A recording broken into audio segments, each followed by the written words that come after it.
Good evening दोस्तों। आज हम लोग समानांतर चतुर्भुज पैरेललोग्राम के बारे में पढ़ेंगे, देखेंगे इससे संबंधित कौन कौन से कॉन्सेप्ट है, कौन कौन से फार्मूले हैं और इस पर आधारित कुछ सवाल को हम लोग लगाएंगे। आइए स्टार्ट करते हैं। सबसे पहले हम इसकी परिभाषा से। जिस चतुर्भुज की सम्मुख भुजाएं समानांतर एवं समान हो वह समानांतर चतुर्भुज कहलाता है। समानांतर चतुर्भुज के विकर्ण परस्पर समद्विभाजित करते हैं। एक विकर्ण समानांतर चतुर्भुज को दो समान त्रिभुजों में बांटता है। इस परिभाषा को हम लोग एक फिगर के माध्यम से समझने की कोशिश करेंगे। सबसे पहले हम यहाँ पर एक समांतर चतुर्भुज लिए हैं जिसके शीर्ष है ए बी सी डी। ए से बी के बीच की दूरी को स्मॉल ए कहा गया, जो समांतर चतुर्भुज की सबसे बड़ी भुजा है। बी और सी के बीच की दूरी को स्मॉल बी, जो समांतर चतुर्भुज की सबसे छोटी भुजा है।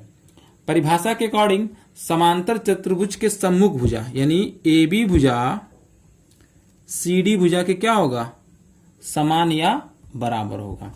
यदि ए बी स्मॉल ए है तो सी डी भी क्या हो जाएगा आपका, स्मॉल ए। बीसी भुजा किसके बराबर होगा, एडी भुजा के। यदि बीसी स्मॉल बी है तो एडी भी क्या होगा, स्मॉल बी होगा। तो आइए हम लोग देखते हैं। परिभाषा के अकॉर्डिंग लिखा था जो इसकी भुजाएं होती हैं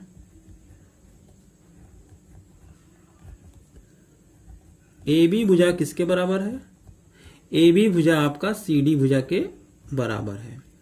ए बी सी डी के बराबर है और यह सब किसके बराबर है, स्मॉल ए के। तो हम यहां लिखेंगे स्मॉल ए। दूसरा आता है बी सी भुजा किसके बराबर होगा, ए डी के बराबर होगा। तो हम यहां लिखेंगे बी सी बराबर ए डी। ये दोनों किसके बराबर होंगे, ये दोनों बराबर होंगे स्मॉल बी के। परिभाषा के अकॉर्डिंग समांतर चतुर्भुज के विकर्ण एक दूसरे को समद्विभाजित करते हैं। इसका मतलब समांतर चतुर्भुज के विकर्ण आपस में बराबर नहीं होते हैं। यानी जो इसके विकर्ण है, विकर्ण एसी, विकर्ण जो एसी होगा वो बीडी विकर्ण के क्या होगा, बराबर नहीं होगा। अब हम स्टार्ट करते हैं, इसके फार्मूले पर चलते हैं। तो सबसे पहले समांतर चतुर्भुज का परिमाप। समांतर कहिए चाहे समानांतर कहिए, एक ही बात है।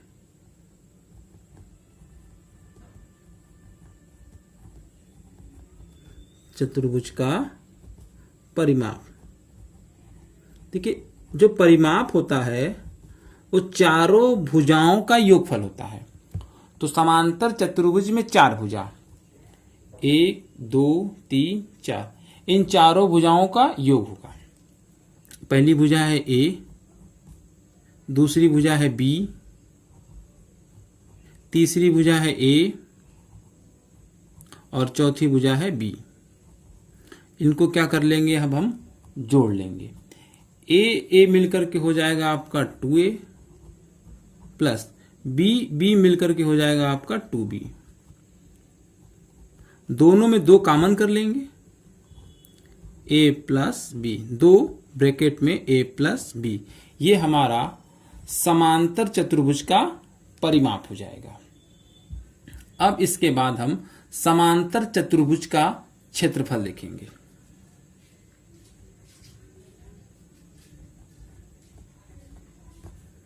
समांतर चतुर्भुज का क्षेत्रफल। समांतर चतुर्भुज के क्षेत्रफल का फार्मूला होता है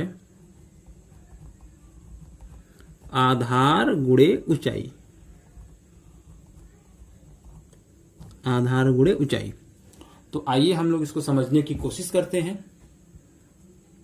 तो देखिए, यदि हम आधार ए बी भुजा को ले तो ये आधार हो गया ए बी यानी स्मॉल ए,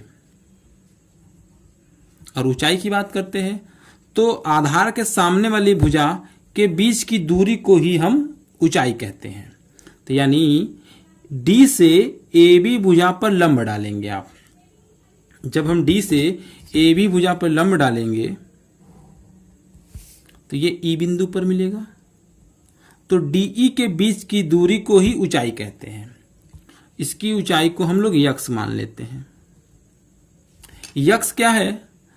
समांतर चतुर्भुज की बड़ी भुजाओं के बीच की दूरी को यक्स कहा गया है, वही ऊंचाई होगी। यानी एक्स, ऊंचाई की जगह पर हम क्या लिख देंगे? एक्स। समांतर चतुर्भुज का क्षेत्रफल हो गया ए इंटू एक्स। यदि आप आधार बी लेते हैं, फॉर्मूला है ना समांतर चतुर्भुज का क्षेत्रफल आधार गुणे ऊंचाई। यदि आप आधार जब बी को मानेंगे, यानी भुजा बीसी को मानेंगे आधार, तब ऊंचाई क्या हो जाएगी? इस भुजा के समानांतर ये भुजा है, यानी इन दोनों छोटी भुजाओं के बीच की दूरी ही समांतर चतुर्भुज की ऊंचाई कहलाएगी। किस केस में? जब आधार आप बीसी को मानेंगे। तो आइए हम लोग इस पर एक लंब डाल दें, उसको हम लोग कहेंगे ऊंचाई। इसको लिख लीजिए, ये एफ है। ए और एफ के बीच की दूरी को वाई कहा जाएगा, जो कि समांतर चतुर्भुज के दो छोटी भुजा है ना, बीसी और एडी, समानांतर चतुर्भुज की दो छोटी भुजाओं के बीच की दूरी को ही ऊंचाई कहा गया, और वो ऊंचाई को हम लोग वाई से प्रदर्शित किया गया है।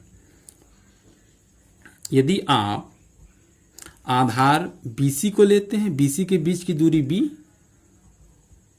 तो ऊंचाई क्या होगी? इसकी ऊंचाई होगी दो छोटी भुजाओं के बीच की दूरी यानी वाई की।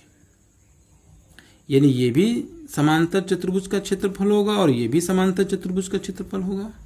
अब दोनों में हम क्या कर देंगे? रिलेशन बैठा देंगे। यानी a इंटू एक्स बराबर b इंटू वाई।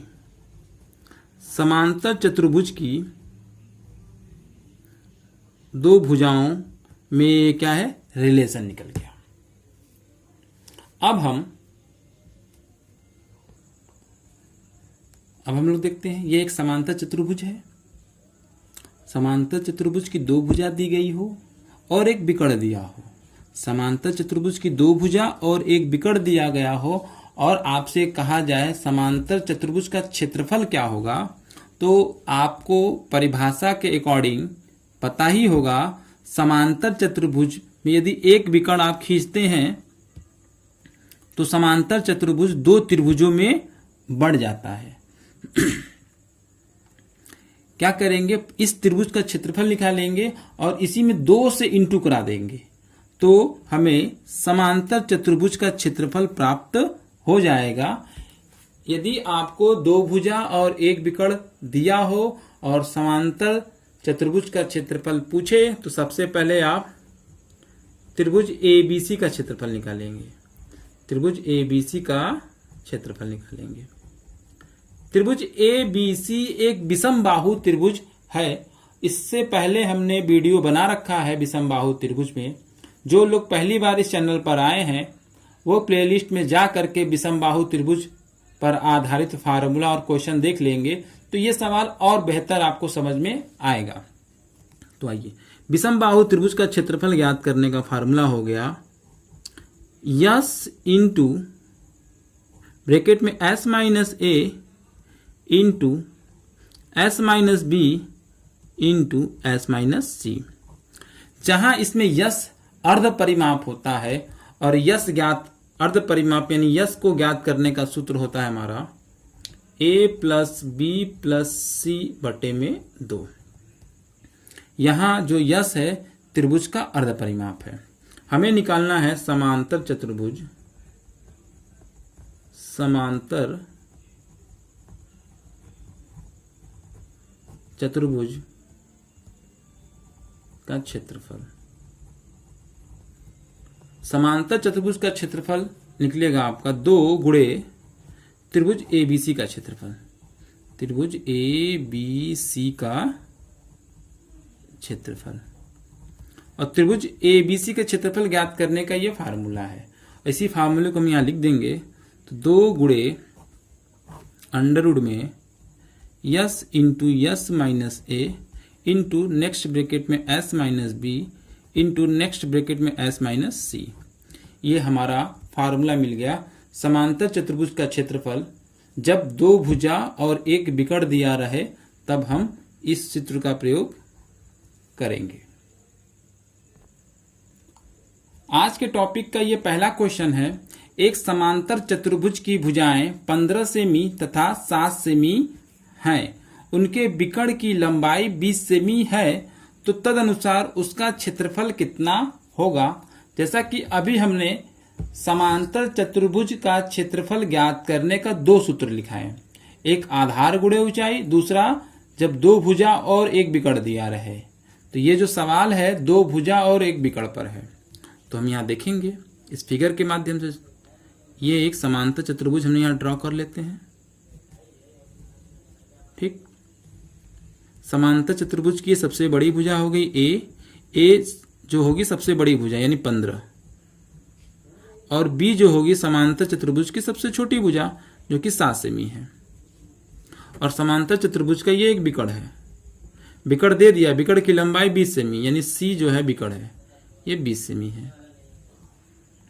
अब क्या करेंगे, सबसे पहले हम एस फाइंड आउट करेंगे। क्या निकालेंगे, एस बराबर फार्मूला है हमारा ए प्लस बी प्लस सी बटे में 2। तो ए कितना है इसमें 15,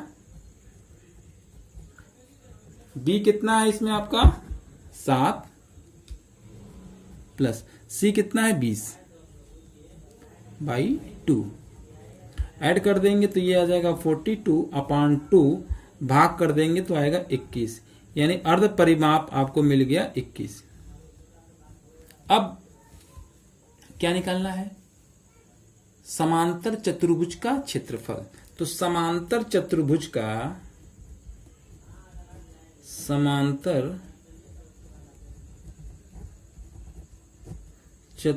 का क्षेत्रफल ज्ञात करने का जो फार्मूला हो जाएगा हमारा, जब 2 भुजा और एक विकर्ण दिया रहे तब क्या होगा, 2 इंटू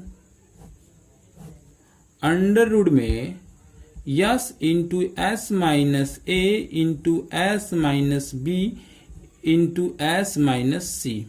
ये हमारा फार्मूला हो जाएगा। अब हम इसमें वैल्यू पुट कर देंगे। 2 इंटू यस की वैल्यू कितनी है 21, तो यहां लिखेंगे हम 21 इंटू एस माइनस ए, एस की वैल्यू 21 और ए की वैल्यू 15।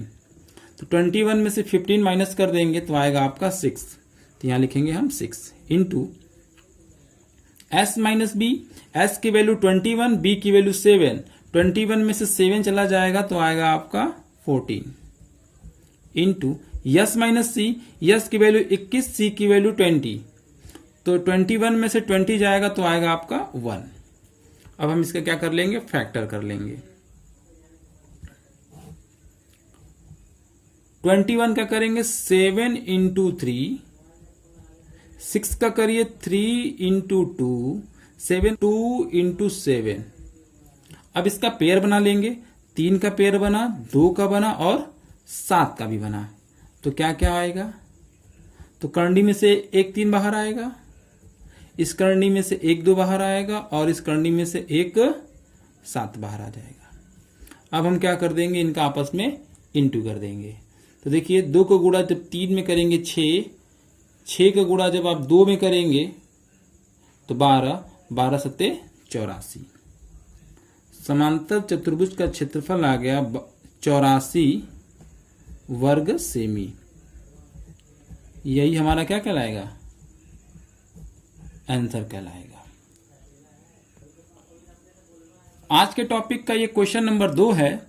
एक समांतर चतुर्भुज की 2 आसन्न भुजाओं की लंबाई क्रमशः 15 सेमी और 18 सेमी है।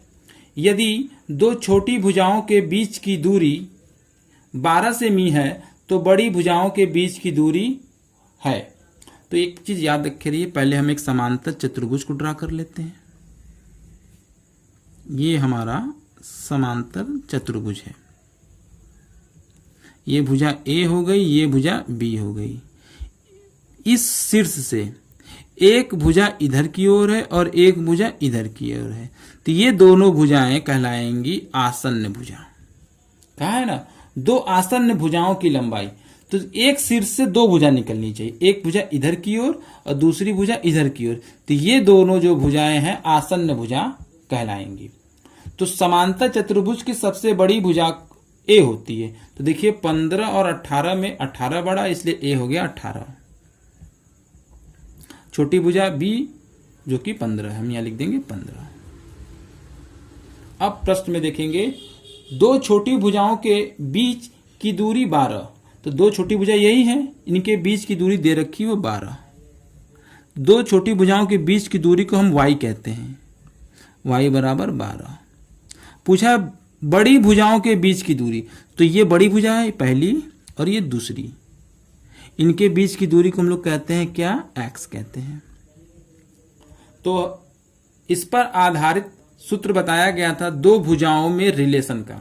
फॉर्मूला हमारा है a इंटू एक्स बराबर b इंटू वाई। a की वैल्यू देखिए दे रखा है, तो यहां लिखेंगे 18। x की वैल्यू निकालनी है, b की वैल्यू दे रखा है 15, y की वैल्यू दे रखी 12।